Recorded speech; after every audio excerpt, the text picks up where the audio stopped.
I'm like, fuck, I forgot my Costco card. So I turn around and come back. Now I'm 20 minutes late. I'm getting on the bridge, and then everything happened. I remember just hearing the voice in my head saying, okay, turn towards the spin. And I'm like, that makes no fucking sense, but let's go. Who are you? I've been a million things. What happened to you was no luck. It is alignment. It is you spending a lot of work regulating your nervous system. It shouldn't have gone the way it went. It should have been a transport truck hitting you head on. It should have been me flipping over the guardrail and ending up in the Atlantic Ocean. It should have been many things, but it's not luck. The thing is that we get really frustrated at. They pull us out of that alignment, that make us lucky. They're trying to delay you so you don't have the transport truck behind you. We want to chalk it up to luck. The reality of it is it's not luck. It is alignment. I live that lighthouse that's shining so brightly that everyone was like, okay, I can come back to this. Who are you? Who am I? That is a hard one. Yeah, I mean, how do you categorize yourself as a thing? I feel like that's the hardest. That's probably the hardest question to start with, is like, how do I categorize all of the things? I'm a mother. I feel like that, even like in my coaching, comes across as I am a mother. I'm nurturing, but I'm also not your best friend sometimes. So if you work with me or you're my child, you know that. I'm not gonna sugarcoat things, but I have 4 kids. Yeah, the who are you? Right now, I think I'm a writer. It's so interesting that this is the question that you're starting with, because I was doing laundry as a mother of 4 does all the time. And I'm folding these little things, and I'm doing like my 2-year-old laundry, and I pull out this sweater, and I'm like, I made that. Like, I made that for my 13-year-old when she was 1.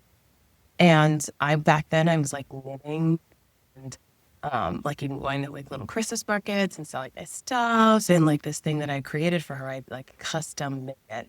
And I had this idea in my head, and I was like, I'm gonna make this adorable sweater. And so I figured out in my head how I was going to make this band. And then I figured out in my head how I would like turn it into a skirt underneath and like all these things. And I'm looking at this like 3 days ago, and I'm like, how in the hell did I make that? Like, I don't even know the person that did this. So for you to start with this question, it's so interesting, because like, who are you? How many identities, how many yous have there really been in your life?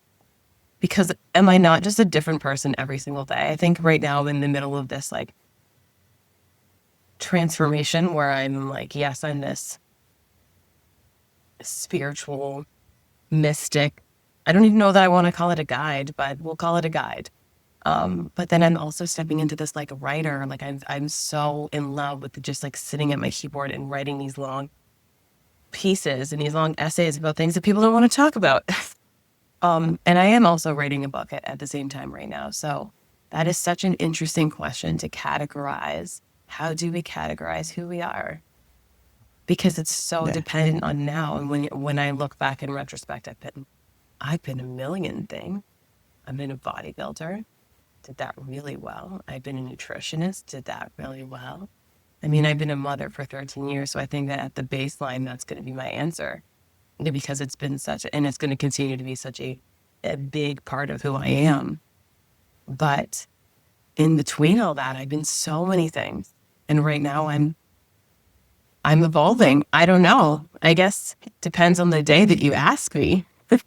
Because I look back and I'm like, damn, I've literally been so many different things. So many different things. Who are you? You know, when you think about that, yeah. That's a tough one. Yeah, no, it's I asked that question because I was asked that question by a friend who's also a Zen priest when we were tripping on Molly together at a music festival. And I went through a similar process where I was just like, I don't know, I'm like this and that and this thing, and I listed off all of these aspects of identity that I've had or have, and and he would just shake his head and be like, no. And like, no matter what I said, he would be like, and then like after a while, probably like 20 minutes, he was like, it was the first thing you thought. And I was like, I don't know. He was like, that's a great place to be. And I know ever since he's said that, I've been kind of obsessed with that question. Um, and in creating this podcast, it was something that it would just like circulate in my brain until I was like, I think I'm going to start like opening up with this question because I think it Yeah. provokes something in us. It's like, depending on like the spiritual traditions you look at, like, who are you? Like, why am I here? Like these like fundamental questions that are core, or like Yeah. core questions that we're sort of always sort of meant to be asking as we evolve. And it's provided me like a lot of like insight. Like one of the things I think that's been fascinating about, your answer and so many of the moms that I've had is that's I think every way I've ever had a mom on the show, I think that Mhm. that's the first thing that they say. Yeah. Um, yeah, I'm a mom, I'm a mother. Even if they're not like having a 15-year-old and a 3-year-old and like these things that are currently active, even if they're, functionally like they're Yeah. a grandma at that point, they still identify as mother first. And I've talked with people who have had tremendous accolades and successes, are on the boards of multiple different companies and things like that too. And that's their first answer. Yeah. And so I'm curious about that for you. And you talked about it a little bit already, but like, why does like mother come up so personally and profoundly for you first with all of the things that you are and have been and do? Yeah. That's so interesting. I think, like, even when we look at if we were going into the idea that we are all fractals of God and like God is mother and father, I think at our core, isn't that what we are? It's like that nurturing, all encompassing, loving energy. And I think as somebody who's personified that in this life where I actually got to be the mother, it does like encompass your entire life. Like you kind of everything that you were gets thrown out the window. I feel like I feel like that's probably why there's a lot of postpartum depression. I thankfully did not. I wonder if there's like a correlation with whether you're more open-minded or not, because you really have to like I think that's probably my first real ego death was having a child. Mm, Being like, oh shit, my life is mm, not just about me. It's not like everything that I thought it was. And now I have to like reorient myself and like literally die of self to now be this thing for this other human. Um, and then down the road, you also have to like relearn to be like, actually, it's not just about them. It's also about me. And how do I balance all of this? But I think it changed me too. Like being a mother changed me in ways I can't even describe. Because when I had my first child, I was in a relationship, which now I don't like. I look back and like conventionally it was toxic and conventionally we would call it that. But I look back and I'm like, I co-created that. I'm looking back at it from a neutral place where I'm like, oh, actually, I chose to be that victim. I chose to continue giving positions of villainization to this person, and they kept stepping up, you know? Um, but having that child was like the I no longer had an excuse to not do my own shadow work, to not go in and heal. Because then I was like, wait a second, like I can really remember the moments where it really clicked for me. I have, and this is not something that I usually like use as an identifier, but I have endometriosis, which I don't know if you know what that is, but mm, um, it's categorized as a reproductive disorder, but it more acts as though it's an autoimmune disease. mm, Um, and it's not curable, but I have been asymptomatic for like 13 years, like since I had my daughter, because that was like this flipping point where I was like, wait a second, like I need to start actually taking care of my emotional health. I need to start actually like right. being calm for this little human. And so turning mother on for me was really like turning mother on for myself too. And I was like, oh, Mm, I'm going to be my own mother. I'm going to be the mother that I didn't realize I actually didn't have this whole time. So I feel mm, like that identity for me was also like flipping a switch on for my healing journey for sure. mm. Yeah. I mean, it's really nice to hear that that's the case because, on some level, I feel like there's a lot of people who can become a mother or become a parent or go through these maybe opportunities for transformation, and choose not to take them. And I'm curious, even for you, like as somebody who's worked with so many people who you're helping navigate them through that kind of, threshold space, that liminal change. Like, why do you think you chose to go through that versus continue to, Mm. reject it or go a different route? Um, I didn't start with this identifier, but I am a cancer survivor. I never Mm, even, I don't usually talk about that often, but when I was 9, I was diagnosed with cancer. It was like very aggressive, basically like adult doses, really shitty prognosis, but I'm still here. So I feel like that for me automatically put me into this, oh, holy shit, I'm like divinely held always, like I mm, get to be divinely held. And it really turned me into the optimist, the forever, like, let me find the good in this situation. Let me alchemize what people are trying to tell me is bad because there's got to be something juicy and amazing underneath. Um, so I feel like in retrospect, I think we can look back on our lives and be like, oh, like I've been training for this my whole life. And now when I had this last awakening where I had this vision with Jesus, Yeshua, or whatever you want to call it, one of the first revelations for me after the fact was like, holy shit, I remember choosing this. Like, I remember choosing this life. I remember having to go through and have a mother that couldn't handle her emotions and would like have these huge like bipolar experiences in front of me. And like, I remember having to then like feel all of this so deeply to be like, wait, I need to learn how to transmute this. I can't be the sponge.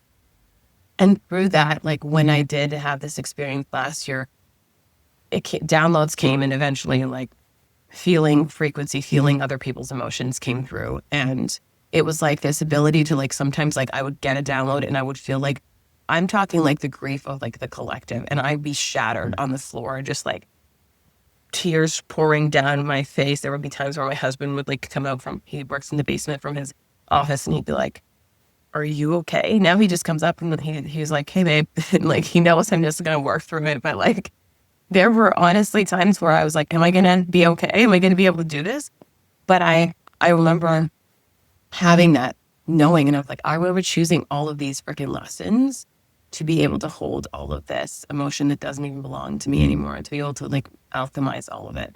So why did I why did I choose to see it as an opportunity? Because I think like at a very young age, I was shown that even when everyone like, oh my God, you're going to die, and all the adults are crying around you, and you're like, I'm going to be okay. Like if I have faith, and I was like, there was not one moment of that experience where I thought I was going to die. Call me blindly optimistic, but, and I remember people around me, like they were always talking to my mom and like saying, oh my God, like, I'm so sorry that you're going to lose your daughter. And I'm like, no, I'm going to be fine. Like this isn't happening.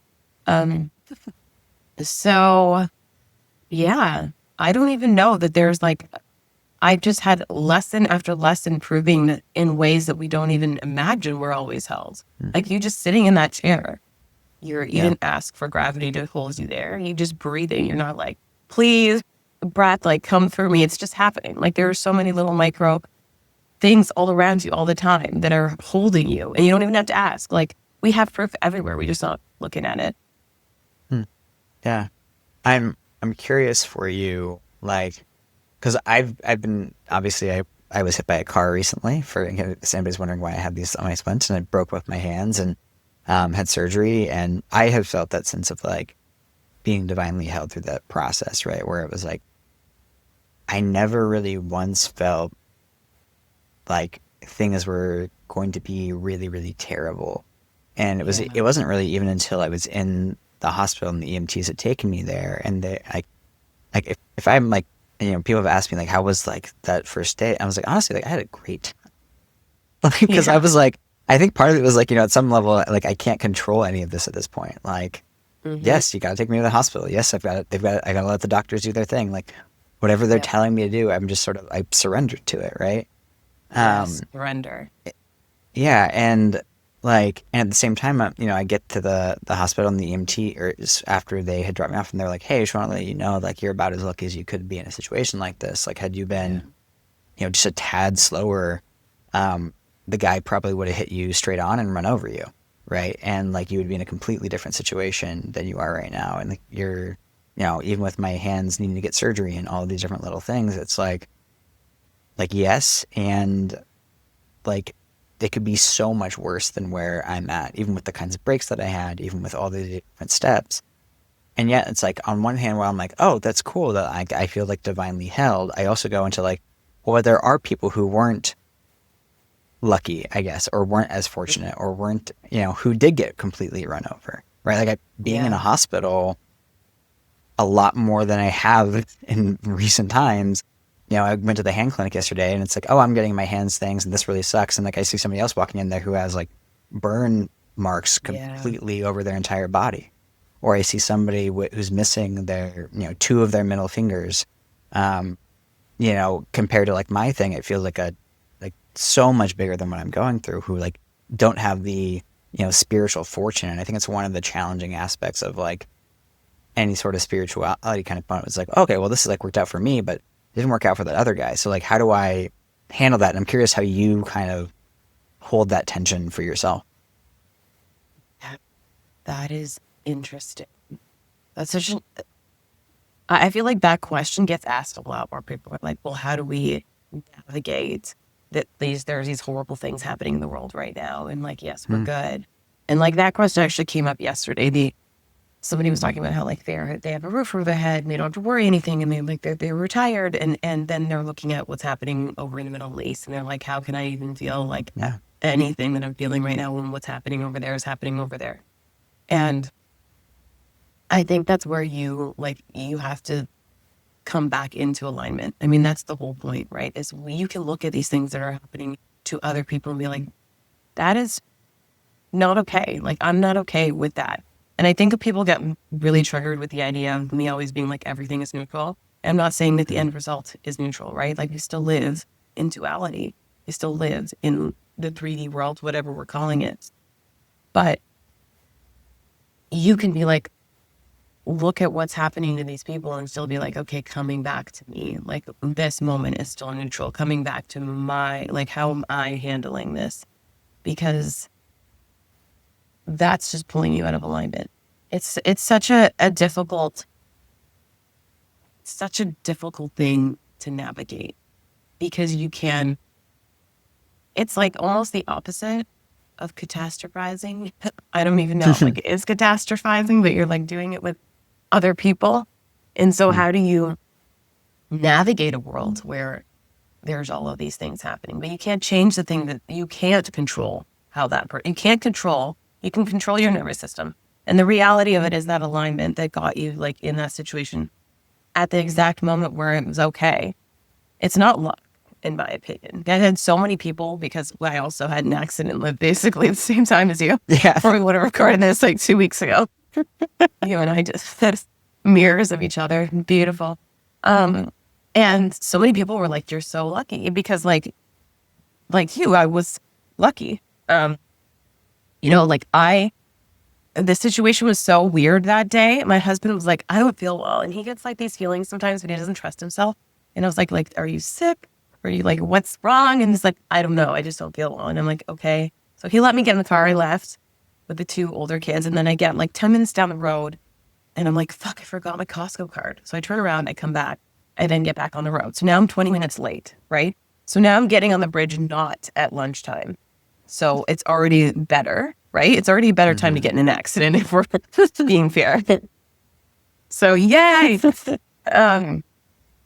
And then when I get into the accident, like everything happened as well as it could have, right? Like, because I remember feeling so activated when I first like hit this ice, this like water, and started hydroplaning, and I was like, oh my God.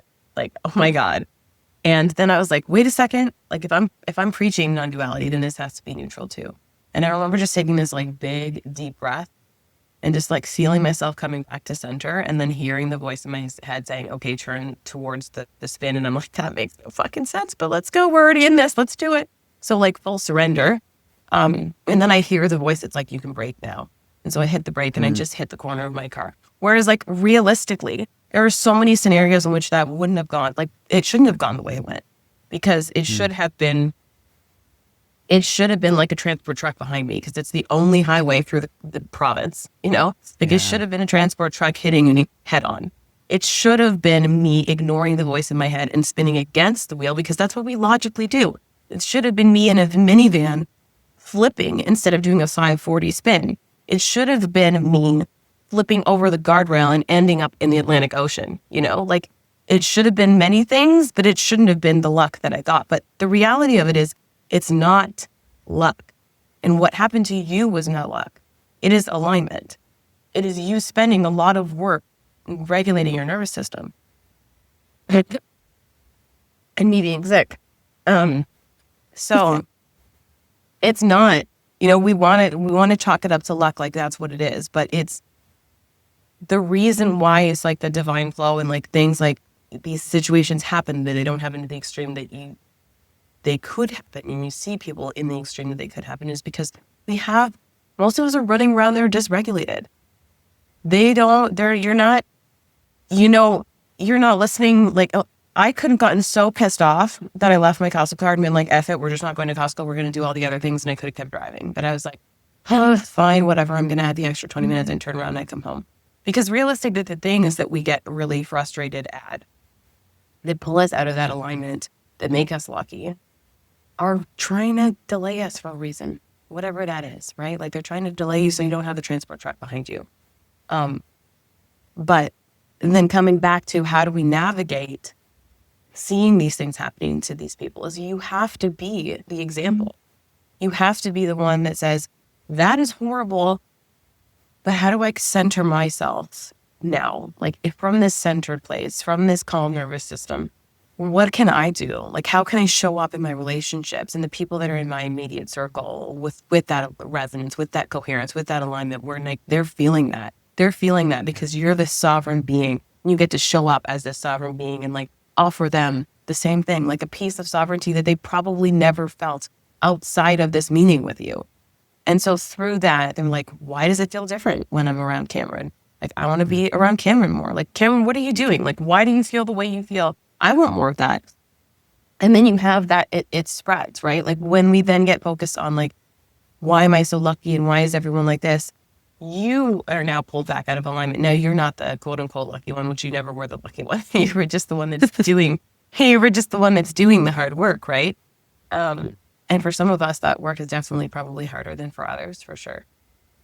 Yeah. But I think at the end of the day, it's like remembering and even seeing and like a proof over and over again that when I show up in that aligned place, when I come back to neutrality and I show up in my actual life in that place, that it ripples out into the community, into the people around me. It's not just about me. And when I get then pulled out of that and I'm like, I get activated and I start like getting overwhelmed and I start doom scrolling or whatever it is, where you start thinking like, oh, these people, why am I lucky? I don't deserve to be this way. It's not the deserve. You've done the work. Now be that what's the word I'm looking for? That lighthouse that's like shining so brightly that everyone was like, okay, I can come back to this. I want more of whatever Cameron's selling me, not selling me, offering me maybe.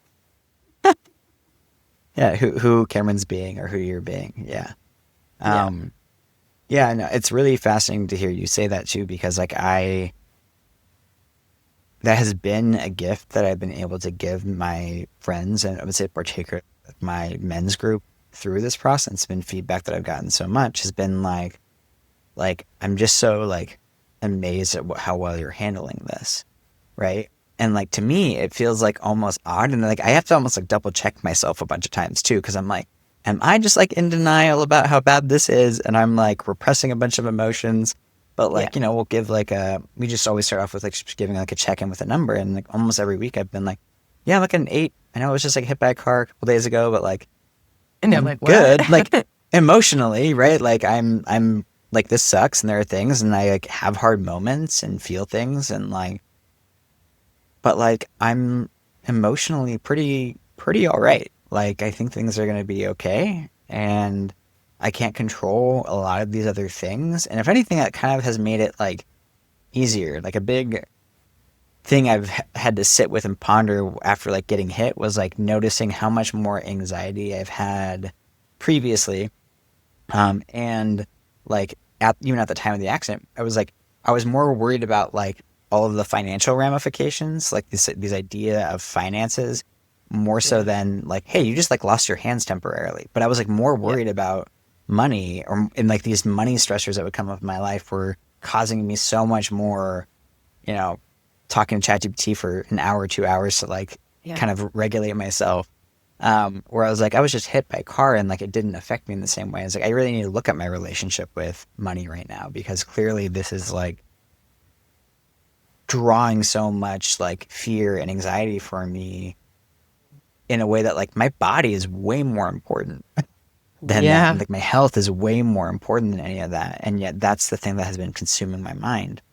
Um, and yeah, and just, I don't know, sitting with those kinds of things. But going back to what you're saying, it's like being able to be, I guess, just who I am for my friends and see them light up at how I'm being. And I don't know what or if this is teaching them at all, but there seems to be some ripple effect in that happening that I can be a gift in this moment, you know? Yeah, exactly. And you can be. And I think that's the only thing we can do. I think we're just a bunch of fractals of God witnessing and walking each other home. And the problem is we get caught in being like, you have to do exactly like I'm doing. But it's the only way we really evolve and we learn and we grow together is by just you standing firmly in alignment in who you are. Because I think that bravery that it takes to really just be authentically you is what really rubs off on people. And they're like, wait, you're not trying to force me to be like you. You're just like you. And you're offering, like, you're just also letting me be me. Like, what? Yeah. And there's like so much Yeah. beauty and yeah. Yeah. No, I resonate with that a lot because I'm both poly and kinky. And like, there are times where like I'll talk about stuff and it's like a weird thing where people start to talk and they'll tell me about why they don't need to be that. And I'm like, I'm not trying to I'm not convince telling you you. to be these things. Like you're coming to me with like arguments about why or why not it doesn't work. I'm just telling you that like, I'm just showing you that these same arguments that you're making are like the reverse is true on both ends of the spectrum. And like, there's not really a better like intellectual argument for it. Like, I don't care what you choose to do. I think whatever Yeah. aligns with you is beautiful. And I think there's like tons of different ways that like that can work in different ways. Um, and but like you said, it like there's like this often this like fear of like somebody trying to I know control us with who they are for some reason, which is a very odd thing. Yeah, I'm curious. What do you think that is? Is it just that we're used to everybody trying to push something on I top of us so that we have that reaction, or? I think that reaction comes because you don't actually know who you are. Like you're still Mm, looking for proof outside of you. You haven't found your sovereignty. Because I think the two of us having this conversation, we're not like, oh my God, Cameron's going to change me. And you're not like, oh my God, Beth is going to change me. We're just sitting here like, okay, we're going to have this conversation. And it's amazing because we're both like very centered in who we are, very much in alignment. mm, And we're not trying to force our ideologies or anything on the other person. We're just having this beautiful conversation. But I mm, think the reason why, if you look at the ego and like the psychology of it, is like the ego's protecting this identity, right? And they don't even know who they are under there. And so now somebody else comes in and like just has this opinion that's outside of like this thing that they think that they are. And they're like, oh my God, how dare you? And they're like, and now it's like defending their honor. Uh, mm, so I think it really does come down to the fact that they don't know who they are and they're mm, projecting that on you. And now they're like, oh my God, this person's trying to change me. Change you from what? Like, who are yeah. you? Change you from what? Because you don't know. I don't think that somebody who's found going to the Bible, which I'm sure you love, like, I love the idea of the scripture. Is it Ephesians? The like vow to your husband one. I can't think of it offhand. Oh, you submit to your husband one like that one? Yes, submit to your husband. I love that It's one. either Is Romans or that Corinthians, I controversial? think. Yes, whatever it Depends on is. who you're talking to. I controversially love that because I don't think it's what people think it is. Like, I think it Mm, is. I think it's an evolution of that statement. I think it's that you have to, this feminine in you has to just bow to the masculine being the divinity, right? You mm, have to submit to that piece of yourself to find that inner alignment. And then from that place, from that sovereign place where now you're sovereign and you found that alignment of you and God within you, you can actually, from that sovereign place, submit to someone else. And that submission looks like you're not trying to change who they are. You can have your opinion, and when they bark back at you, you can be like, okay, I see where you're coming from, and you can allow them to have that space, allow them to be who they are, and not have an argument here. And we could go on a layer deeper, but I think like in this conversation, I think the relevance is like the bowing. You have to bow to the divinity within yourself first. You have to have that alignment to now meet that person and actually submit in that way. And if somebody who hasn't found that alignment is still like, oh my God, this person is attacking me, right? Yeah.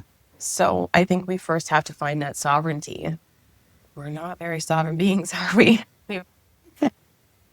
Well, there's so many different things I want to like rabbit hole into off of that, but I think like where maybe I want to start is kind of if could you walk us through your journey with essentially your life, but like I guess from like the beginning of the Bible, because if I remember correctly, you were raised Catholic initially, and then you've gone through your whole deconstruction phase, and I guess could you walk us through from where you were then to how you found your current spiritual understanding today? Yeah, I would love to. And it's interesting because you said I went through my deconstruction phase, and I don't even call it that. So we'll get to that in a second. But yes, I was raised Catholic. I was even in the church choir. I was a good Catholic girl, I did all the things. And then I think like as soon as I turned 18 and I was like, wait, I'm an adult now. Like I had a very strict shame parenting parents who they're both from Portugal. So I think it's like culturally a Latin thing. There's like an extra added layer of shame parenting. It's super fun. And so when I hit 18, I was like, wait, I can do whatever I want now. And I was like, I'm not going to go to church. Right. So I like fully was like, I'm not doing this anymore. But then I really started reconnecting to myself in ways that I didn't even realize I was doing. I started to really listen to like that inner voice.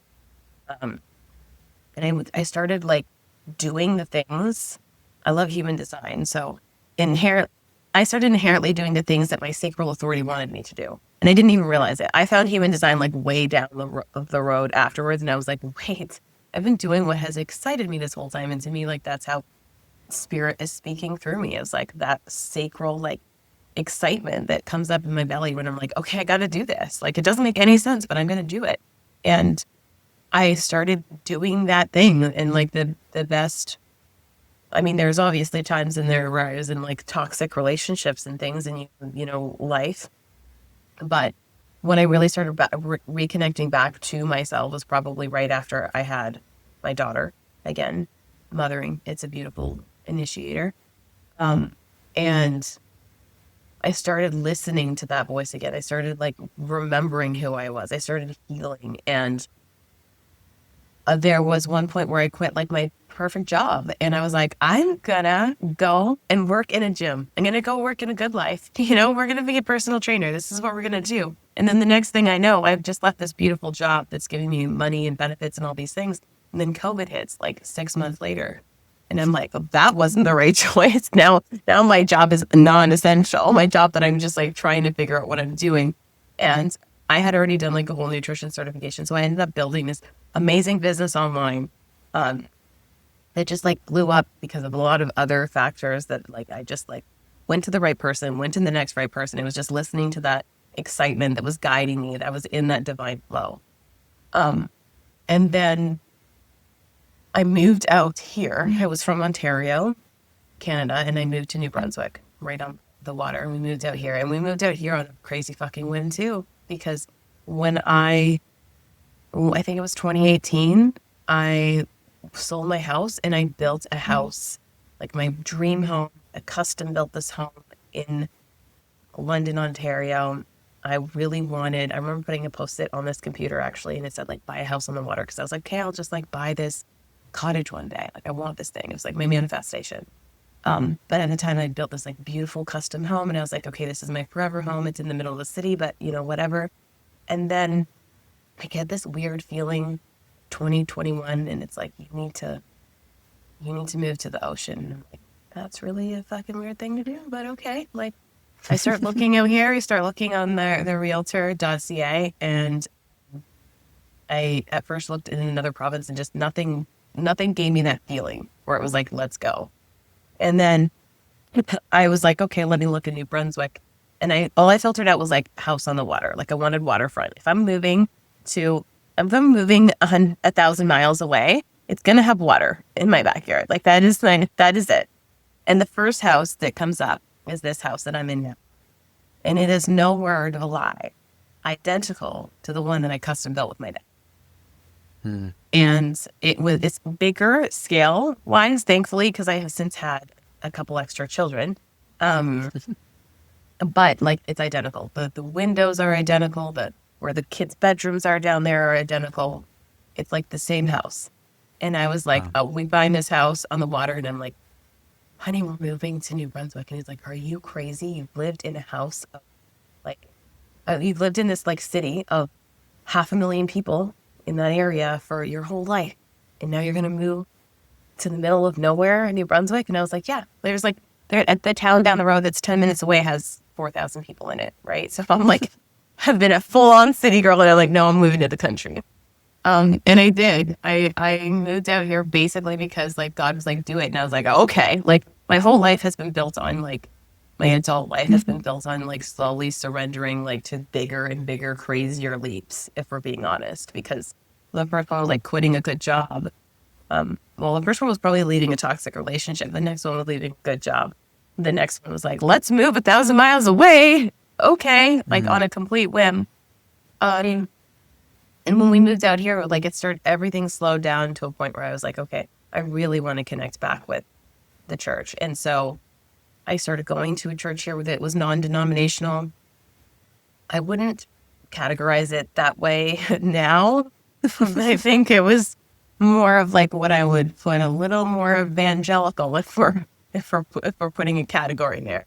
Yeah, no, I was raised non-denominational technically, and it's like, well, this is actually does have a history in denomination, very much so. If you actually look at the history of it all, it's very much evangelical. But yeah, yes, yeah, I was like, no, this sounds great, and it was great because it like really reconnected me back to. I think there's always been, as my coaching has evolved, because I was like, when COVID hit, I was like, okay, I'm going fully online, women's health coach. And I'm doing all this, like my whole spiel, because it was like what really helped with me was like self-love and, self-worth. And then also I can make your ass look great. Awesome. But the goal was like the internal transformation. And I always had this like disconnect with like something was like, I couldn't say God. I couldn't like really fully bring the idea of divinity into it because there was like this rebellion, And so then when I moved out here and I started really reconnecting back with that, there was just something that just like shifted within me. So we started going to church every week, and it was beautiful. And I had my blinders on in the sense that like I was listening to the message based on like how it was moving through me and not how it was coming out of the preacher's mouth. I was taking what I needed. And then that was probably September of 2024. And then you guys have your election, and my husband is a fan of somebody that maybe you don't like. So I'm not going to ask. And so we started fighting like all the time. He was listening to like Alex Jones all the time, and like he was getting angrier. I was like, what the F's happening here? Like, we're not even America. What's going on? And we were fighting all the time. And I was like, the church isn't doing anything. Like, if anything, I was hoping like to help. The church would kind of like help him. But I think he like turned everything off when he got the doors. And I was like, I realized after fighting for a few months, like, I think it was like maybe February or March of last year, that I couldn't change him. Like, the only thing I could do was change myself. Right. And so I was like, I better put my money where my mouth is, because I've taken these breathwork facilitator courses. I've done all this meditation here and there. And like, I'm teaching clients to do this. Like, we're doing the thing in the programs I'm doing. And I do it sometimes, but I'm like, this needs to be a thing that I do all the time. And so I started meditating every morning. I was waking up, and at the time I'm like in bodybuilding, and I am like trying to go pro. So I'm like full in it. I'm doing like, I'm had the best coach ever. He was so amazing. But that also means like I'm taking my blood pressure every morning. I'm like taking my blood glucose Monday, Wednesday, Friday. I am eating almost 4,000 calories a day, and I'm only 5'4".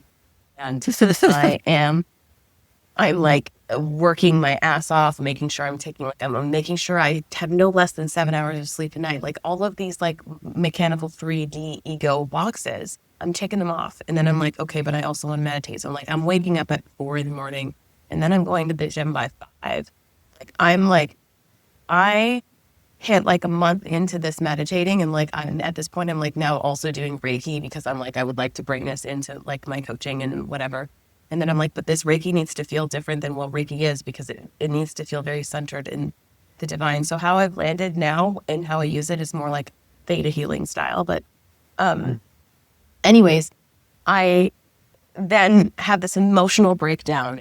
I think Easter for me was this breaking point of last year where I was like, oh, like I want this to feel different. The way I'm going to church just doesn't feel right. And I think there was a moment where I went in and like they were about to worship, and the lady grabbed, I just shouldn't have done that. And she grabbed the mic and she's like, I know what's happening all around the world. And it's like so scary, but it's okay because the end of the world is coming and Jesus is coming to save us. And I was like, and like for me, I was like, that was the tipping point. And I was like, this doesn't feel like church anymore. This doesn't feel like where I find God. I find God in the quiet morning, like when I'm sitting there and I'm contemplating, like I'm doing meditation, but it's like contemplative prayer. Like I don't find God in here anymore, and I don't think they do. That's like there's an element of like, where's the faith?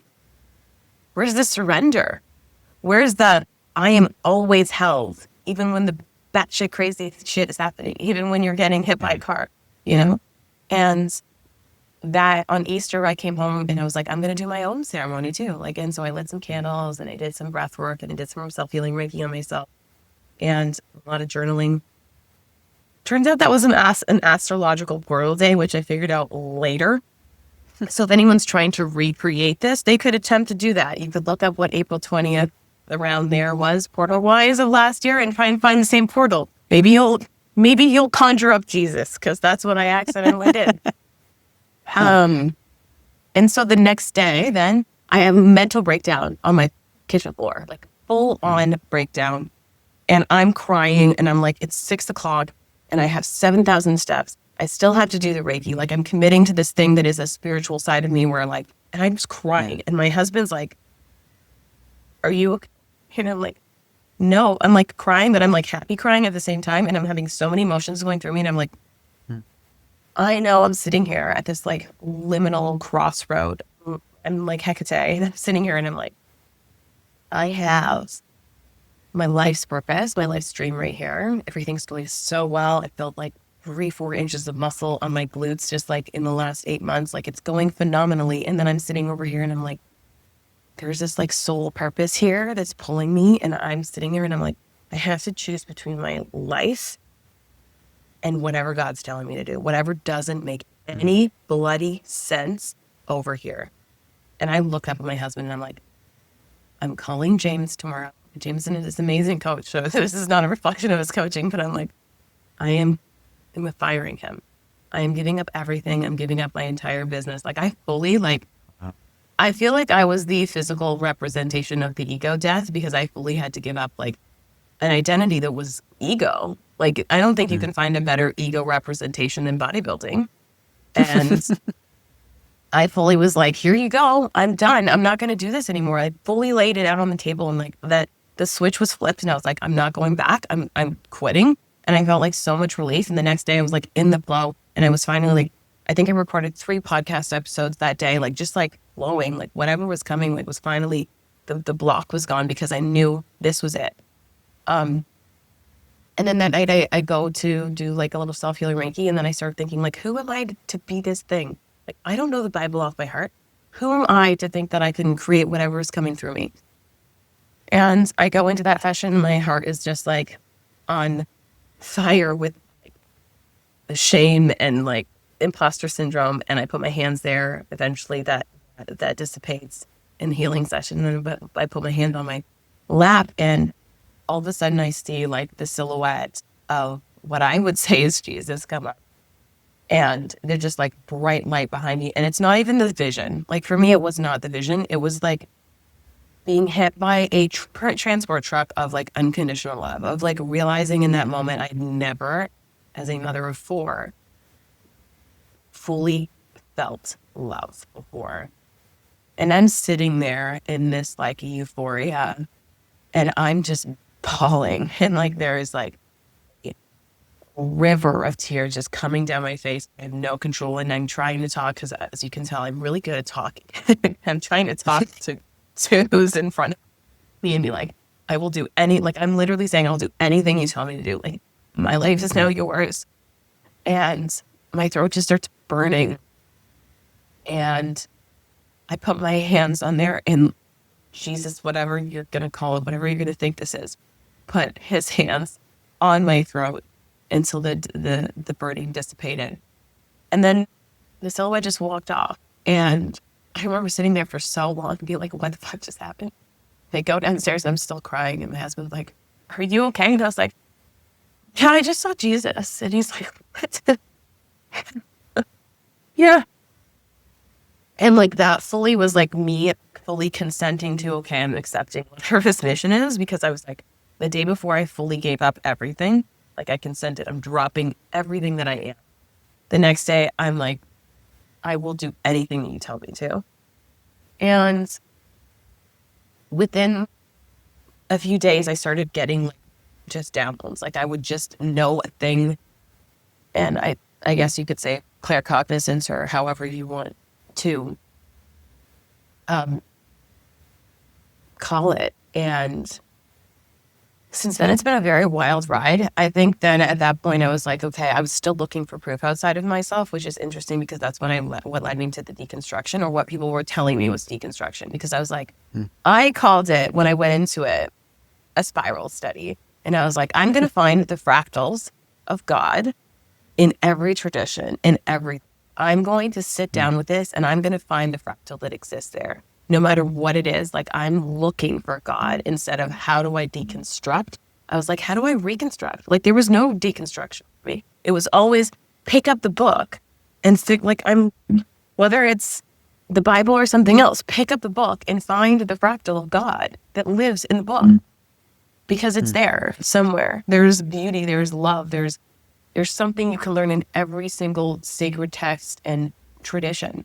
And that was my goal, was like find the fractals.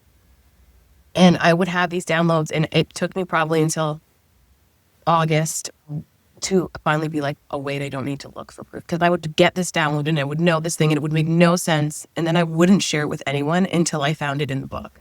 And until I found proof, where I was like, oh, okay, this like, this, somebody actually already said this before, or like some saint back in the 1200s has also felt this way. And then I'm like, okay, it's safe to feel. So I wasn't even sovereign then. Like I've seen Jesus, I'm getting downloads, and I'm still not sovereign. Like I'm still sitting here like, somebody else give me proof. Somebody else tell me this is okay. Somebody else make my decisions for me. Yeah. So yeah, I did not have a deconstruction. I had a reconstruction. I just had to like, let me find God. Let me find whatever can be God in these pages, because I know they're surely fucked up too. There's a lot of fucked up things that happen to compile certain sacred texts. And at the end of the day, you know, a sacred text is a written experience. And I'm like, what I'm saying to you right now, that's literally it. You go and put that in the book, and one day it might be its own sacred text. But when you think about it, like they're all one-on-one relational experiences with the divine. And it's very interesting because I think that you can also see within the book the different like clairs, if you will, if you're looking at like the spiritual side of things, and how certain people are saying like, this is how you not how you develop that, but you're like literally witnessing people who have revelation, who are prophets, who have visions and all these things. And we're then saying it's in the book. It was never in the book. The book is absolutely showing you beautiful experiences with divinity. Just like hopefully that hearing this conversation and watching me cry again is also lighting something up for you. But at the end of the day, don't take what I'm saying and be like, okay, that's it. That's what God looks like. Don't take what the book says and say, okay, that's what God looks like. What does it look like for you? What does it feel like for you when you're alone? And that's it. It's just when, like, my 4-year-old still, like, she's also a sacral being, but she's like, God lives in my belly, mommy. So I'm always like, what is your belly telling you should do? Right? Like, how do we nurture, like, you know that God lives in your belly right now. How do I keep that fire alive so that you don't have to reconstruct? Yeah. Yeah. That's beautiful. I'm fascinated by, and it's something I've always been drawn to, I think your work in general, that has been like, you seem to really easily hold Christianity. Maybe it's through that reconstruction element with like these other non-Christian beliefs, right? And like have allowed yourself to evolve in these ways and like tie these things together, but not abandon, right? And like, I think for a lot of people who go through a traditional deconstruction phase, which I didn't really go through either, because my sort of evolution, I don't really call it a deconstruction either. My evolution spiritually was like, I went to a great college where, they were great at teaching you, how to think, but not what to think. And so like, as long as I could back up my argument, you got a good grade on the paper. It wasn't like you had to conform to a particular thing. It was like, no, if you can back it up, you can show the data, you can show whatever, then like you're going to get a good grade, whether the professor agrees with you or not. And that was allowed me to take a particular view of God that I had to hold through 18 years old, that to allow that God to evolve to be so much bigger and grander than even what the word God means to most people. It's like the word I can still use, but I know that so many different people have different visions of what that word means, right? That it becomes hard.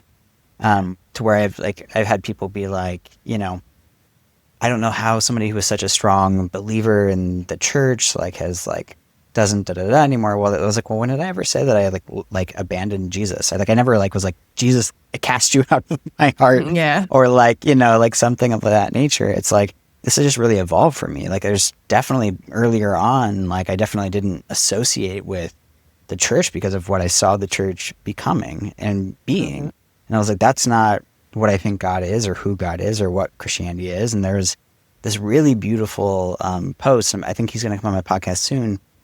That this guy did around the whole WWJD movement back in the day, and how that is actually the beginning of so many millennial Christians who have deconstructed, because from 12 years old, you were asking, well, what does Jesus do? And you're like, well, I don't think Jesus would kick the gays out of the church. I think he would probably love them. Jesus sat with the tax collectors and the sinners and the prostitutes and these people who were not socially acceptable within that society, and was no, if he who hasn't sinned cast the first stone, right? He was calling out the bullshit within the institution that he was in, and eventually crucified for it, right? And that, it's that was the example that I was living in. And so from a young age, whether intentional or not, it's that question of well, what would Jesus do, has led so many people to a different path. And I think when you're, it's funny, I talked to this, my friend he was born and raised in a Christian tradition within, what was it called? Jehovah's Witness, which is much more of a cult and much more challenging than a lot of other forms of it. But he and I were having a conversation one time, and he was talking about, he's like, well, that, that's interesting because that is our tradition. The Christian tradition is one of upheaval and reinvention, both from the death and resurrection of Jesus, but also with the institution of itself. If you look throughout the history of the rise of Catholicism, and then the rise of Protestantism, and the rise of it's always some version of calling out the previous version of it and saying no, this is the right way. And I think part of where I'm hoping we get to is moving beyond even the this is the right way, but you finding your right way, right, and finding that your own path and alignment and moving forward. And that was, I guess, a long-winded answer on my end. But I am curious for you, because I think through my own journey, I found meditation and spirituality, and for me, these things have never felt like they competed with God. Even when I was, in junior high or high school and being in biology class and learning about evolution, I was never I never understood why evolution and Christianity felt like they needed to compete with each other. Because I was like, they're not, there's no reason for them to be, right? Yeah. Like evolution doesn't disprove God or vice versa. Unless you take the Bible so extremely literally, which like if you look at the Bible and there's like just multiple different histories that have different timelines, it's like I don't know how you can. That's a whole other sidebar conversation. But like I'm curious for you, like, were you ever challenged by the fact that it's like, oh, I'm like introducing like these divinities or these other, I want to say like non-traditional God entities mixed within Christianity, right? Because within most mainstream Christianity, even throughout history, it's like there is this one deity who exists and the other ones either don't, or you can go back further and technically it was like, no other gods before me, which assumes the actual existence of other gods. So there's like a whole conversation you can have with that. But I'm just curious about how you've integrated all of these different pieces together and if that's created conflict for you at all. I don't think it created conflict for me, but then it was also like it creates conflict every time I say it. And then it took me a Sure. long time to then be like, oh, I don't have to feel shame here and I don't have to justify it and I don't have to like tippy toe.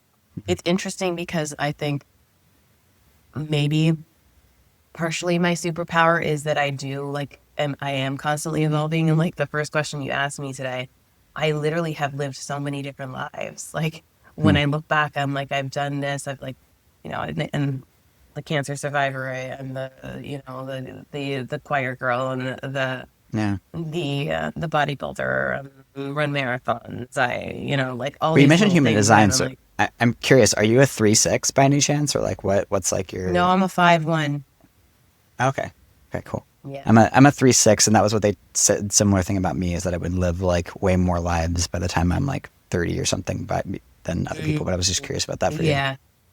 Yeah, no, I definitely would. I'm a manifesting generator, so I feel like that's why it's like Same. it's very like uh, very multi-passionate, and I've like just allowed myself to unravel every time. I've been like, okay, I'm going all in. Like when I go in, I go Hmm. just full force.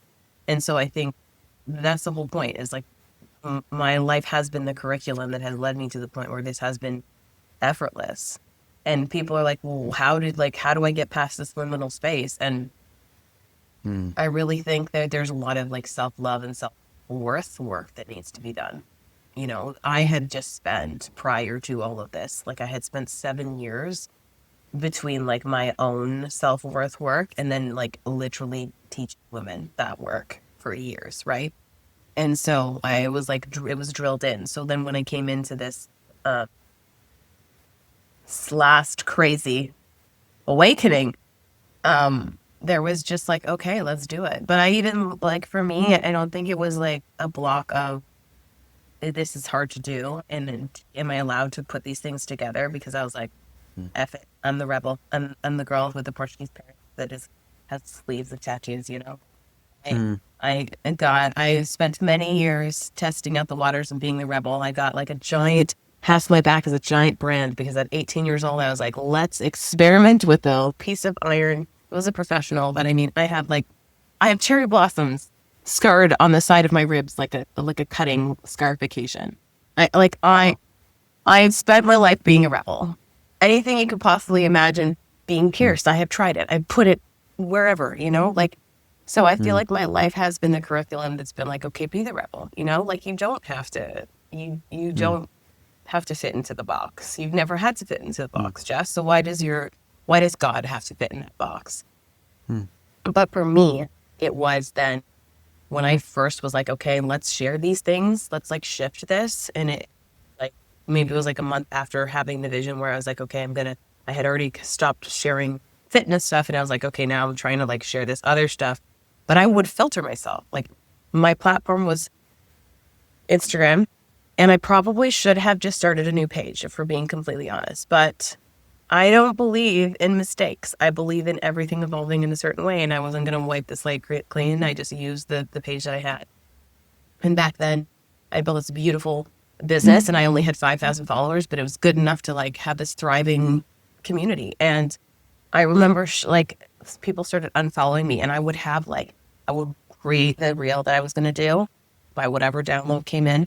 And I would then have like my TikTok version that I would just not filter. And then I would go and like make a clean one for Instagram because I was like, these people know me and like they're pushing back and they're unfollowing me. And then I'm like, I need to be like this different thing over here. And so I was filtering because I knew I was getting pushback. So for me, it wasn't even like the pushback within myself. It was like I'm getting pushback from others and from like the people pleasing. And I mean, when I think about it, like if we're looking at human design for a second, and me being a 5/1, it's interesting because I feel like that is my like the 5/1 is like the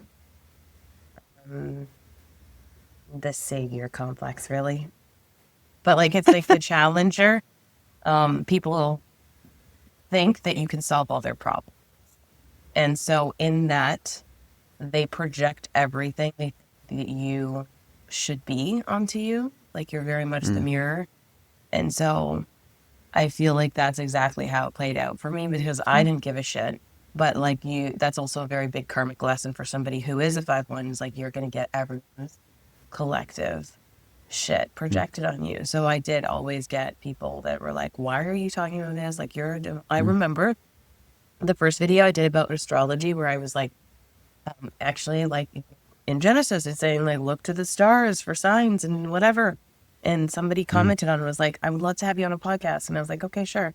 And then he sends me a DM and he's like, so just the way he phrased it was something along the lines of like, I'd love to sit down and talk. Like, I'm not saying like, basically it was, he was framing it like it was going to be a debate. And I was like, I'm not interested in debating you.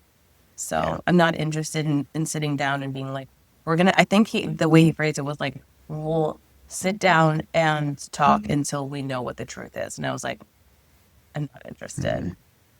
You can project that on someone else. I mean, I think like debate is such a fascinating thing. I mean, I remember like having little debate lessons and I was like a huge fan of like, my philosophy and theology classes, but they were always framed as discussions, not debates. And I think that that's one of the things that I find to be such a bummer about like debate culture as a whole is that people are, because the purpose of a debate is to win. Like the point of a debate is to get your argument to win. Like even if you do professional debates, sometimes you're debating from a position you don't actually believe in.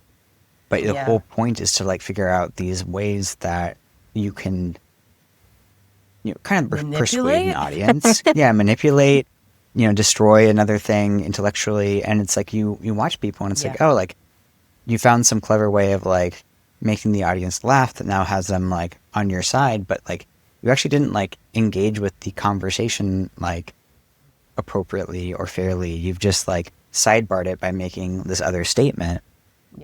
Versus like actually coming at it from a place of like curiosity. And I'm curious about, from your angle, and this is like kind of almost going back to the who are you, which I remember earlier on you were talking about like, this person doesn't know who you are. And you and I were talking about the fact that like, okay, well, it's a really hard question to know who you are at the same time, right?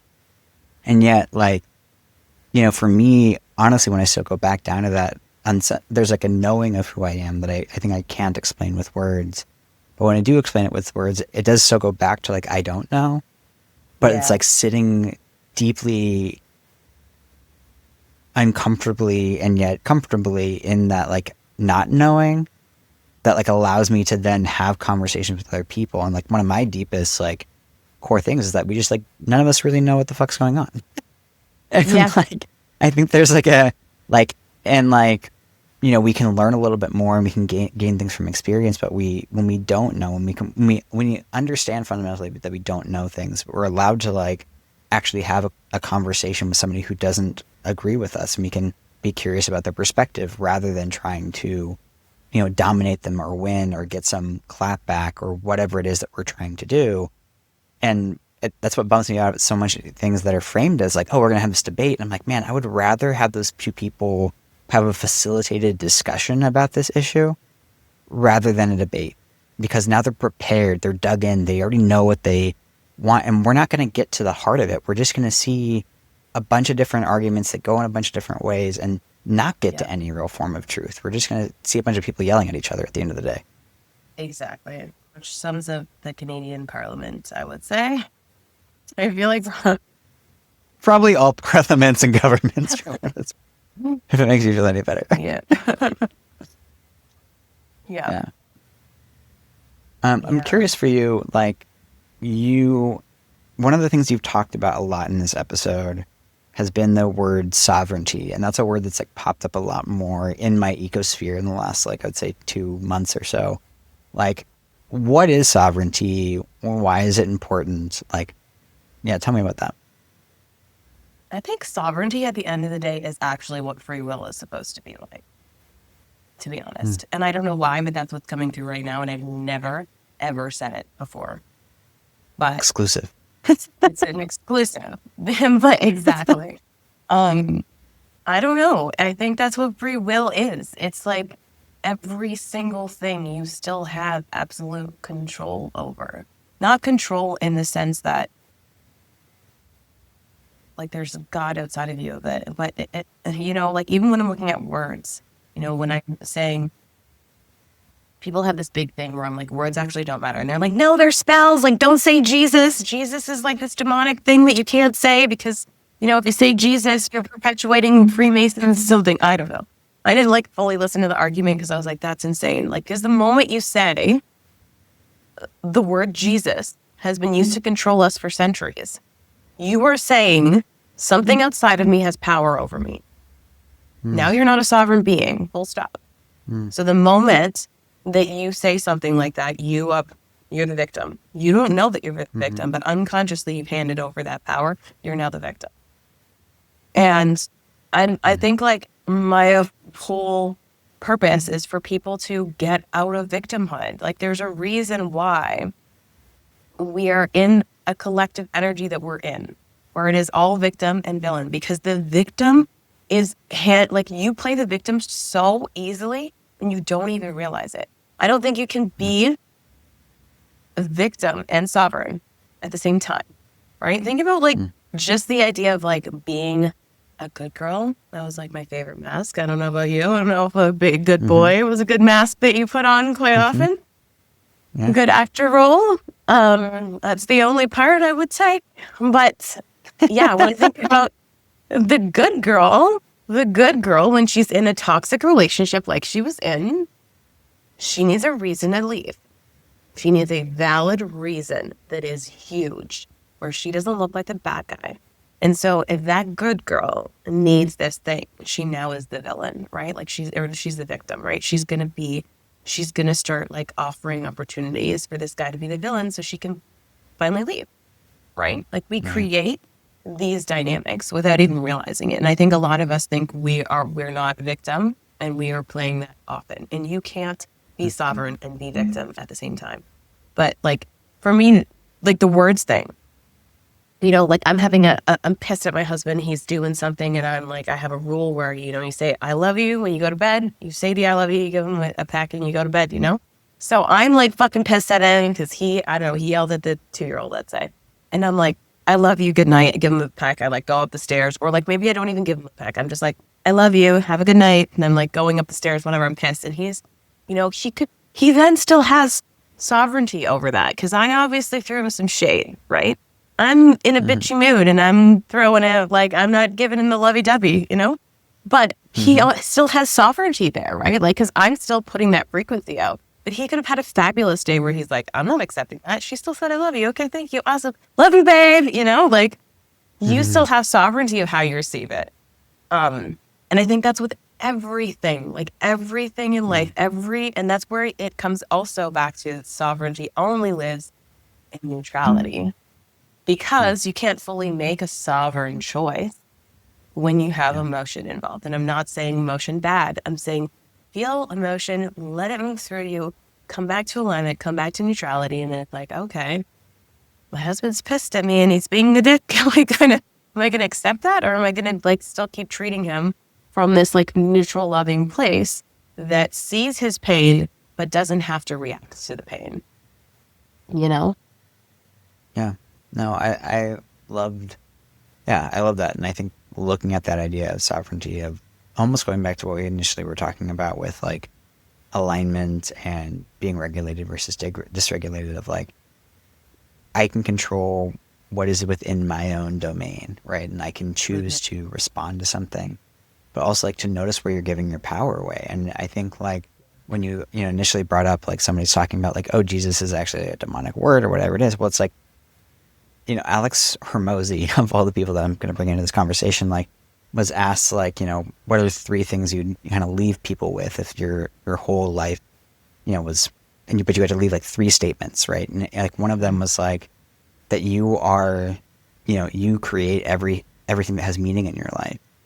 And like, if that is the case, then be careful what meaning you choose to give things, right? And I think about that with a phrase like that. It's like, well, you have decided that that thing means that. And so now that is true because you believe it, right? Like even, and there's a really great book, Sapiens. I forget what the author's name is. But he, you know, the one thing that really stood out to me in that book after reading how many pages it was that like the thing that has actually separated humankind from the rest of whatever the animals and things like that is our ability to believe in things that aren't true as if they were, right? And we can create nations, these things, or money, these rules to game. Like we can watch a basketball game or a football game or whatever it is, and we're like, yes, he scored. And it means so much, but it's like literally the person put a ball through a hoop. But like it means so much because we've collectively decided that this is true, right? But like as soon as we collectively decide that it's not true, or we don't understand the rules or why it matters, then it's just like, well, these people are just running around on a court, what these ridiculously looking things, right? And so, like, I think that that's a superpower to be aware of because you can turn something into a, in quotes, spell if you're not careful. But you could also turn it into something that's really positive for you if you want to. Or you can just completely disempower it altogether and allow it to just be words, which is what it is. Like there's, I think, you know, going back to the whole I don't know piece from my angle, it's like, I have no 100% guarantee that you're actually saying the words that I'm hearing, right? Like you could be saying all these other things and I'm interpreting this stuff in the same way that we often talk about, like, well, I don't know that red to me is red to you. It's like, but that's true for so much more than we really give things credit for, right? And I think when we really sit with the intellectual humility that comes with that, it's like, yeah, like one of my favorite DJs at the end of his sets often would just say like, just remember that we're all in like a big spinning rock in the middle of nowhere and nobody's what's going on. So just be kind to each other. And it's like, that's like, it just hits my heart so much when he says that. Cause it's like, that's true. It's like everyone's scared out of their mind. No one knows what's going on. Can we at least be kind to each other? Like if nothing else, like do that. Yeah. This going back to the spell thing, it's funny because they're the one putting the spells on themselves. Nobody can put a spell on you. You have the full power and authority of that.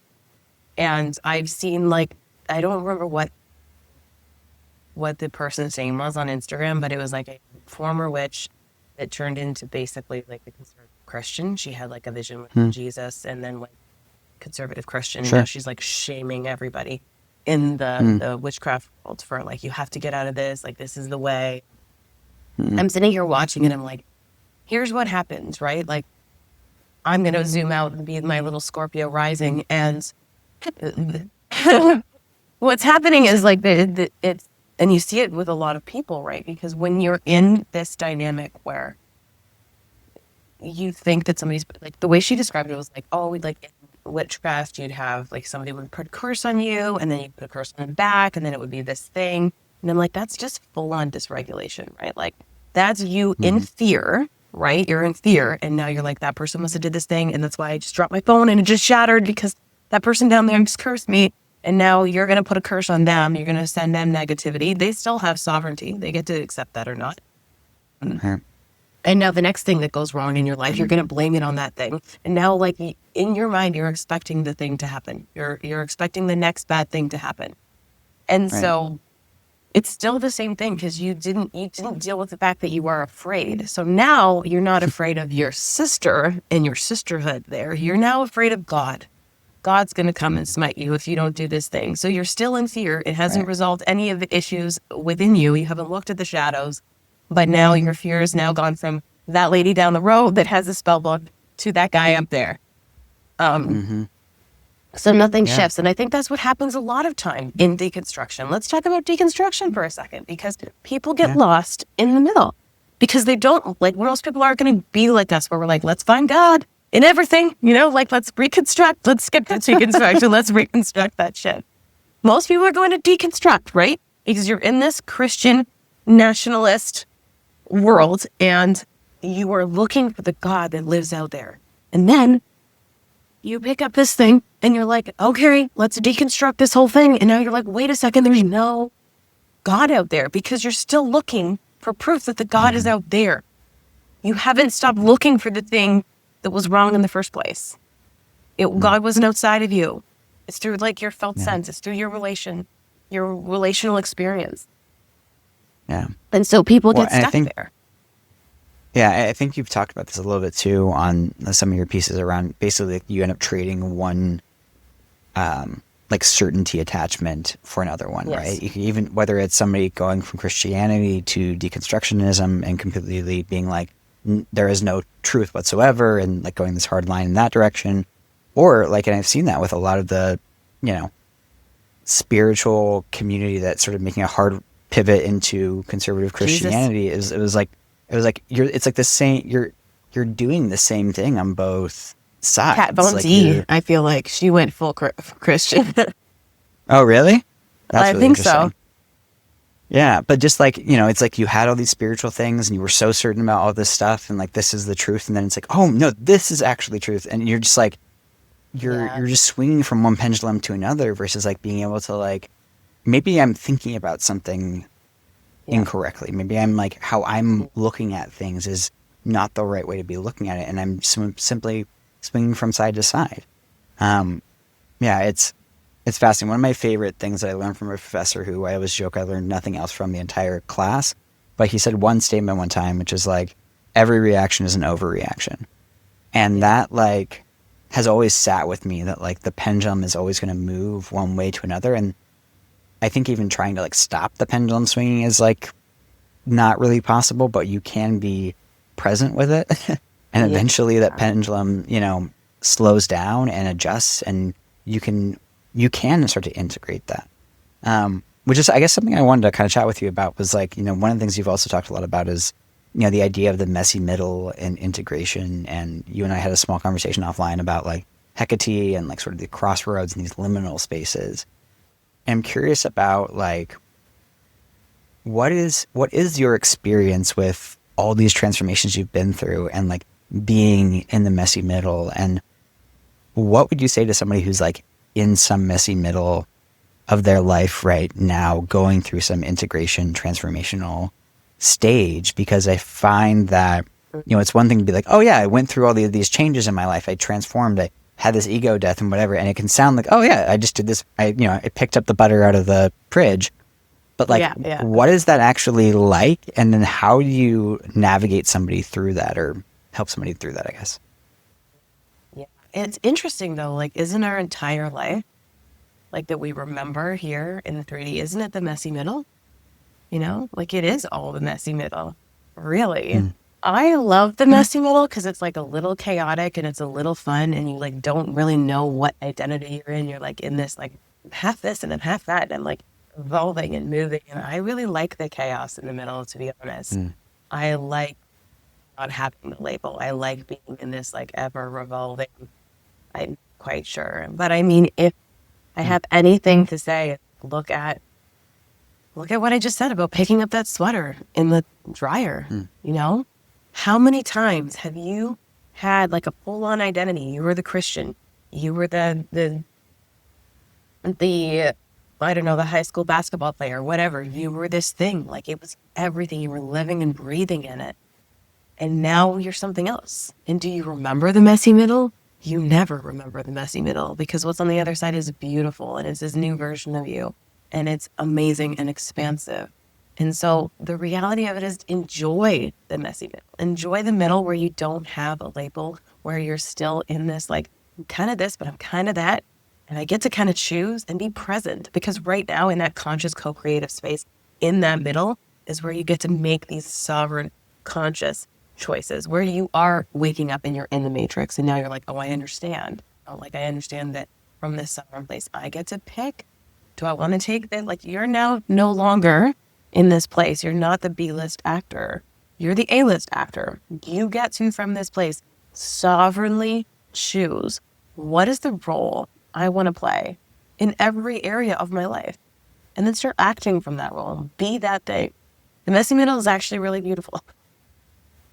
And you never ever remember that it was messy. Like, I could look back at a million different versions of myself, and I don't remember it and me being messy. Yeah, I think that's a really great point around like the messy middle and like these liminal spaces of like, essentially that's like where we always are. Like, even when kind of going back to like asking you who you are at the beginning of the episode, right? Where it's like you have all these different things, and yet some of those things were who you were at one point. Some of these things are becoming who you are now, and some of these things feel like a more core identity currently. But like, I think, and maybe it's just within my own craving, it's like there's definitely a desire within me where it's like I see people who at least project certainty or have to seem like a strong core identity. I'm like, oh man, I like miss that. I miss feeling like really certain within myself. And like, not that I don't at times or whatever, but I think in like I've been going through a lot of like transformation externally and internally and all of these different places and I'm like, I can see 30 different paths, and yet I'm like, I don't know which one is the one, or if they're all going to shape into something else. And like, do I trust that? Do I follow that? And like, that self-doubt has been like one of my biggest things that continuously shows up for me around ego. And self-trust has usually been one of my biggest things to constantly like work on. And so I feel like the container that I've been in the last couple of years, honestly, has been just really, developing that like deeper levels of like alignment and trust. Like, I mean, even with ChatGPT, like I have a group of friends who it's like we started like a group therapy ChatGPT chat together, where that's it's like so we cute, just share like that. insights and things, because it's like it's helped us all, I don't know, become more comfortable in, I guess, not knowing and navigating all of these weird ups and downs and identity crises and things, and just like be better at like being. Wow. Yeah, it's just been it's an interesting ride to be on, I think. Yeah. I love ChatGPT for that, or I have. I feel like I've recently, in the last few weeks, become too quantum for ChatGPT, because I'll have like a download and I'll be like, blah, blah, blah, blah, and I'll like verbal diarrhea Yeah. into it. And then it's like, let me bring you back down. And I was like, no, I don't want you to bring me back down. I want to stay up here in the quantum field Yeah. having this expansive conversation. So I think I've expanded past the limitations that are ChatGPT, which is like a sad day for me. But that's okay. Whenever we need some logical advice, we can come back to that. But going back to like missing the certainty, why do you miss the certainty? Because your entire reality reorients around this one thing. There's this joke in psychology, which I always come back to, and it's a man who thinks he's a corpse, and he goes into the office, and the psychologist is like, do corpses bleed? And he's like, well, no, they don't. They don't have circulatory systems, right? So she has a session with them, goes about the session, and then grabs her letter opener and just stabs him in the hand. And he looks down and he's bleeding. He's like, oh my God, like he's flipping out. And then he's like, wait a second, I was wrong. Corpses do bleed. And I mean, that is the reality of being so stuck in your identity, is that everything else reorients around it, even when it doesn't make any sense at all. So how can you miss that? You don't want to be that. Yeah. You want to be humble. You don't want to be the person that gets stabbed in the hand and just, actually, I'm going to go against all reality and corpses do bleed. You don't want to be that person. Yeah, no, I think that's a really great point, and that like speaks to certain areas where I've had like honestly like my biggest inner gremlins like fight at me, right? Where it's like, no matter what argument somebody throws at me, it's like I can find a reason why I am right about why I'm such a pathetic whatever thing it is around this area of my life. Yep. And like, I actually kind of got to a spot actually with ChatGPT, ironically, around that, where it was like, I had the realization that there wasn't a logical argument that could get me out of this situation, right? It was something that I had to actually like sit with and feel, which has also been something that like ChatGPT in general has done a lot, has helped redirect me to my body, which I think has been fascinating around like why a robot decides to do that, something that doesn't have a body drawing you to yours. Yeah. And I think like even when you ask about like the certainty part, it's like, I think it's less about certainty. Maybe that's just how I've heard it like phrased when I actually think about it. It's really like that deep feeling of like clarity and alignment and like running towards something that seems like it's just evolving kind of perfectly, right? And that deep heart-centeredness that I had. And so like maybe it's more about cultivating more of that independently, if you will, and like trusting that. Like even what you said about the messy middle, multi-passionate part, or like being able to follow that.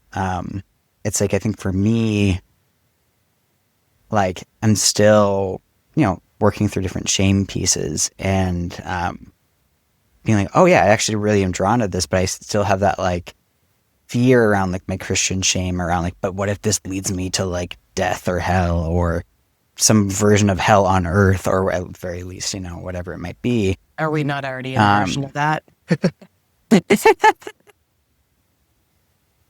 is true. Yeah, it's very true.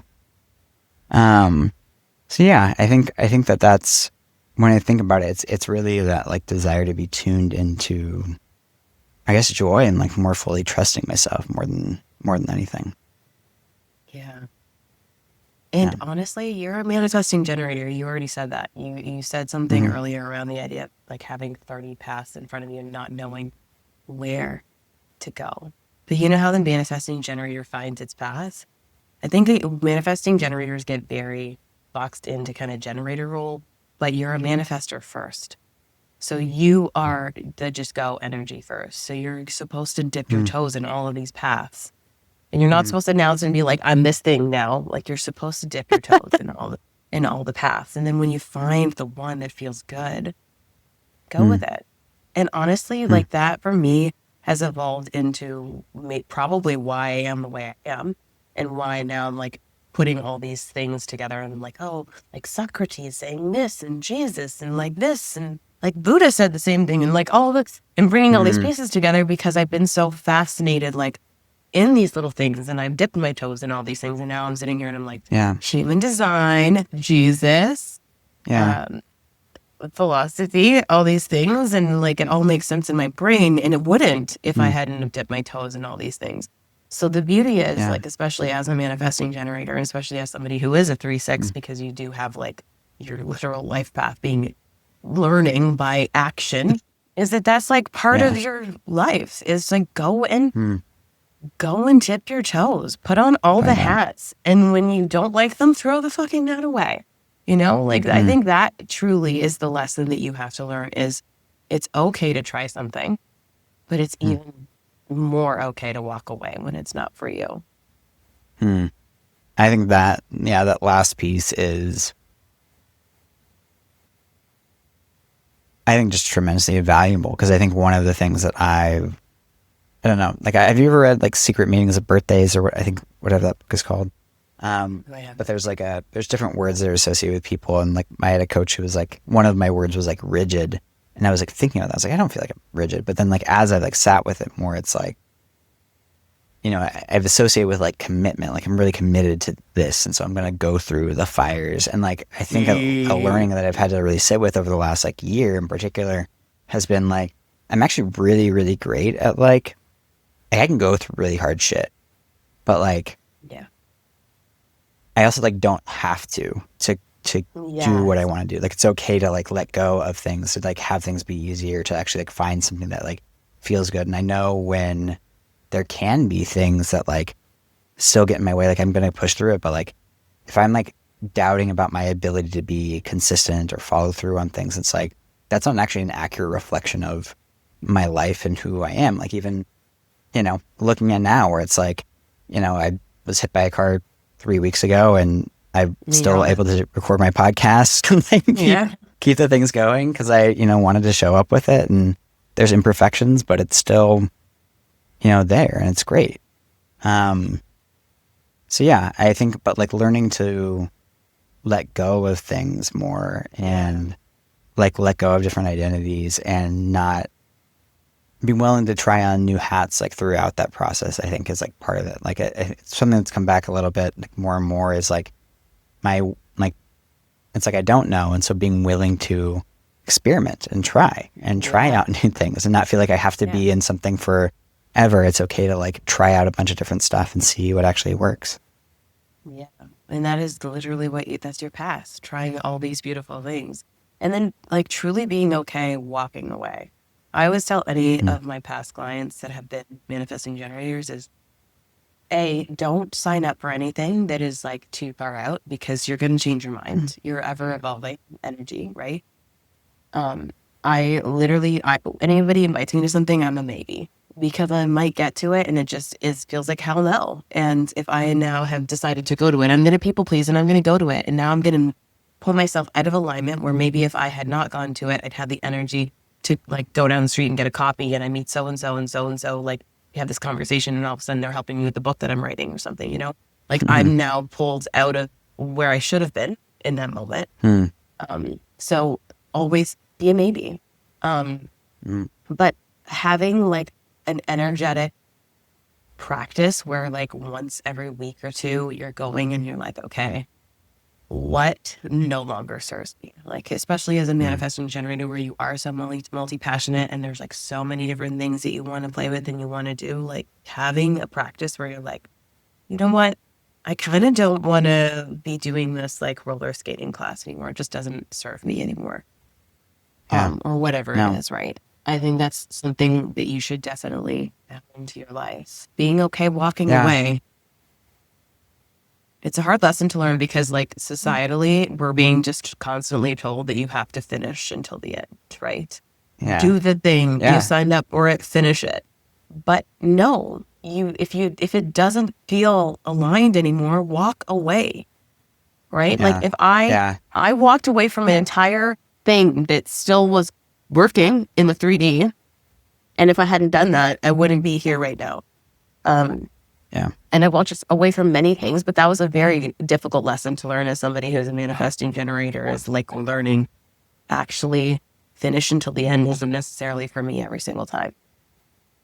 Yeah. And that resonates in like so many different ways, like all the way, like I was honestly just thinking about like one of the first things that I learned as a kid, right, was like not to quit. Like I'm not a quitter. Like I'm not going to quit. Right. And so like learning to like unlearn that.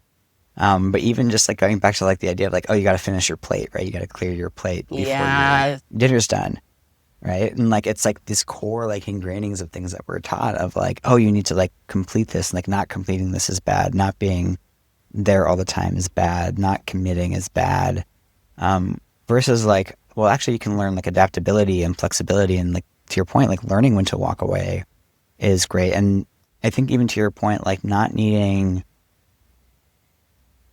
to become like the victim in the situation, right? Like not needing to develop something like a deep narrative story around why they were wrong. It's like, no, I'm just like, I actually want to be doing something else. And like, that's okay. Yeah. Like I can so want to move away from this.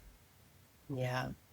It's interesting because all of the things that you just listed, they pull us out of our body. Like think about the idea of as a kid being told you have to finish your plate.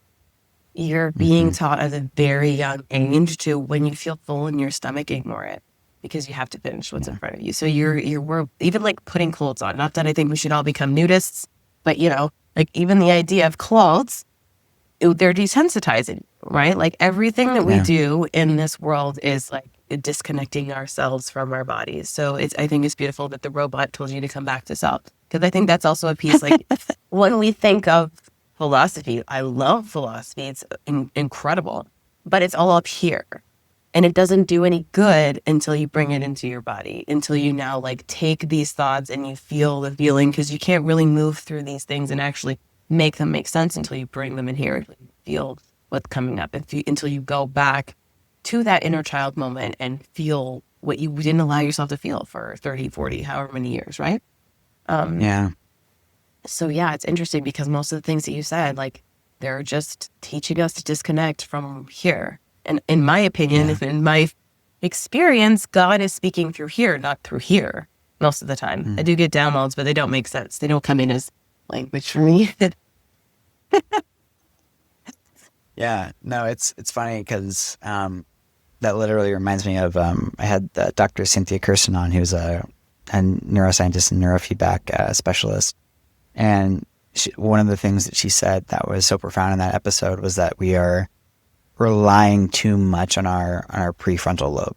Like as a society, it like developed so quickly relative to the rest of our system, but the rest of our system has been through millions of years of evolution comparatively, and how what we actually need as human beings more so is to like learn how to like tap into the rest of ourselves, our feeling state, right? Like she gave this beautiful example of when she was first exposed to biofeedback, and the practitioner was working with her, and he asked her like, how does your arm feel? And she goes like, oh, it feels tired. And she goes, so that's not a feeling.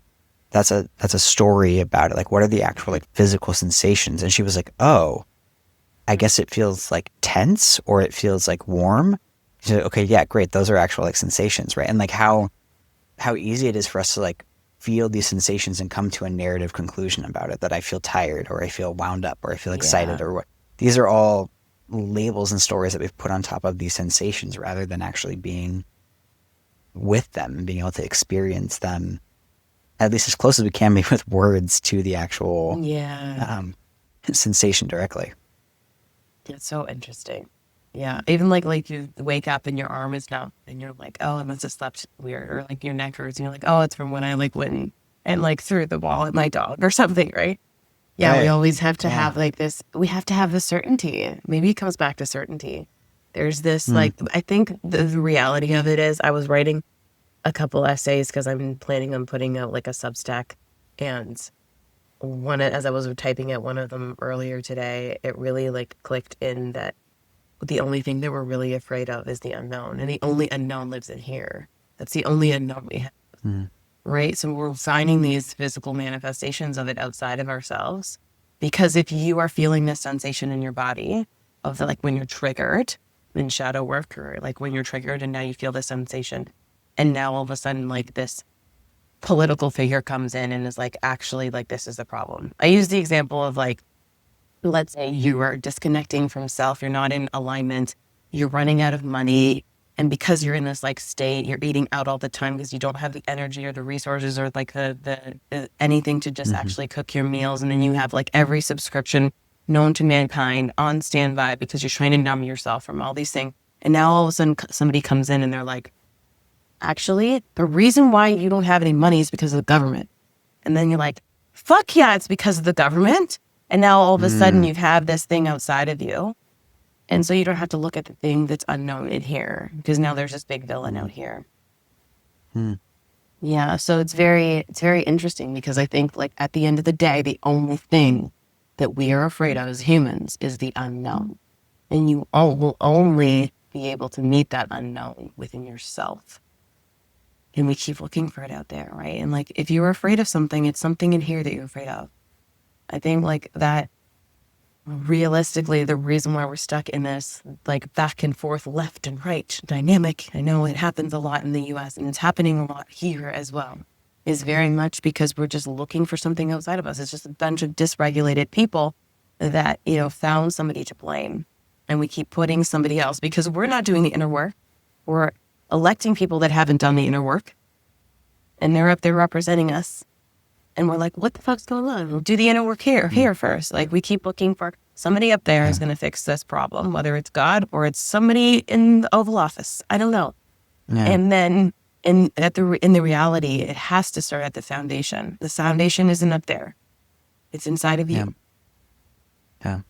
No, it's really interesting the way you described it, because it's like, going back to like that money example of, it's like almost like we're scanning, at least I'm imagining almost like doom scrolling, right? Where it's like we're scanning for something that can tell us why our life is the way it Yeah, is. exactly. That sort of like is external. We're looking for either a savior or a demon that Mm-hmm. like is the reason that we are here and what can bring us out of where we are, right? Versus like really sitting with ourselves and like looking at things from that sovereign place, but we're looking for some way to maybe escape that Avoid it. responsibility or avoid it in some way. Um, Yeah. well, Jesse, this has been like a super fabulous conversation, and I've loved our time together. One Yeah. question I always ask my guests at the end of the episode is just, what's a question that you would have for the audience that might shift their perspective or have them think about something in a different way? Mm, that's a juicy one. I mean, to me, it always comes back to sovereignty. So I think like the biggest Mm. question is, can you? I would invite them to find at least one place in their life that they know they're handing their power over to a villain. Because I think that's the easiest. Like, I know we all have a villain, somebody we're blaming for something, whether it's the government, whether it's some like the archons, if you're into Gnosticism, whether it's, your mother. I think my mother was my Mm. villain for a really long time. So where are you still unconsciously agreeing to not having power in that dynamic? You're handing it over. Take it Mm. back, right? Because that's how the brain works, right? When we bring something to our awareness, now we can change it. So I would invite them to take that one step. What is one villain in your life? Because they were never the villain. Beautiful. Jesse, if people want to find out more about you or follow your stuff, like where can they go? Probably the best place is going to be Instagram. I am Jessie Cae, Cae. Same thing on TikTok, but I'm not as active on there. And then I do have a podcast, and I've been very bad at uploading episodes in the last month, but I will get back on there. But it's called From Within She Rises. So yeah, and Mm. I think what we need to do is we need to have Cameron on mine and do this all over again. I would love to. I would love Yeah. to. I'd love to come on and be the victim in the seat. I actually don't really plan it as a victim thing. I just like plan it as an organic conversation, which I think is like basically what we did here. It was pretty organic. I No, thought. 100%, 100%, 100%. And Yeah. I loved it. I just mean, yeah. I also love that that was the word that came through considering our conversation. But I'm super grateful to have you on, and we'll have to do it again soon. Sounds good. Thank you so much for having me. It was a pleasure. My pleasure. All right, ciao. I feel like at the end of an episode, I still don't really know what to do.